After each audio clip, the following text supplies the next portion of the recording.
এই কাজগুলো রূপার কাজ, এইগুলো প্রথম দিনের কাজ আমার এখানে বসে। এটাও তাই না, প্রথম দিনের কাজ। আর ওর বাড়িতে প্র্যাকটিস হচ্ছে এইগুলো। ও খুব সুন্দর প্রথম থেকেই সুন্দর লাইন করেছে, অনেক কম কেটেছে লাইন। ও আমি ক্ষেত্রে যা দেখেছি যে ওর লাইন খুব কম কেটেছে, খুব সুন্দরভাবে। হ্যাঁ, ডার্ক লাইনগুলো খুব সুন্দর হয়েছে, মানে থিক লাইনগুলো খুব সুন্দরভাবে করেছে, খুব ভালো করেছে। আর এই স্পাইরালগুলো বেশ সুন্দর, এই যে এইগুলো বেশ সুন্দর সুন্দর, মানে ভালো করেছে।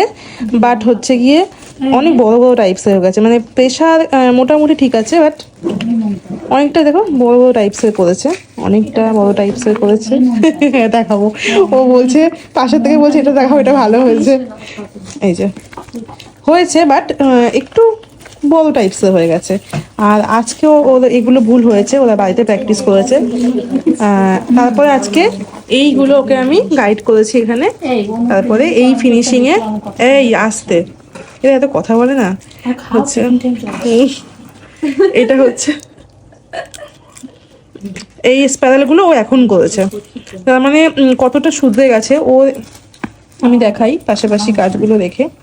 ধরো এই কাজ, এই কাজ, আর ওর হচ্ছে আজকের এই কাজ, একদম মানে আকাশ পাতাল তফাৎ গাইড করেছি। ও তো বাড়িতে গেলো নিজের মতো দেখিয়ে দিয়েছিলাম আগের দিন, বাট প্রথম দিনে যেহেতু কাজ একটু ভুলভ্রান্তি হয়ে যায়, বুঝতে সমস্যা হয়ে যায় কোথায় কেমনভাবে প্রেশার দেবো।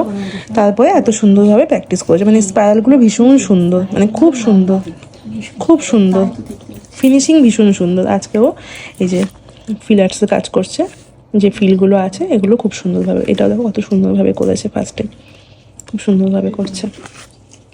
তো বলো, শিখতে পারছো? হ্যাঁ, হচ্ছে। ধৈর্য খুব কম ও শুধু বলে আমাকে নিউ নিউ জিনিস দেখাও, দিদি আমাকে নিউ জিনিস দেখাও। কিন্তু নিউ জিনিস দেখালে হবে না, কারণ কি এটা আমাদের বেস। এটা যদি আমরা ঠিকঠাকভাবে ক্লিয়ার না করতে পারি, তাহলে আমরা যে ইন ফিউচার আরও বেশি বেশি ডিজাইন, ভালো ভালো ডিজাইন শিখবো, সেগুলোতে সমস্যা হয়ে যাবে। তো ওই জন্য বেসটা আগে ক্লিয়ার করা প্রয়োজন।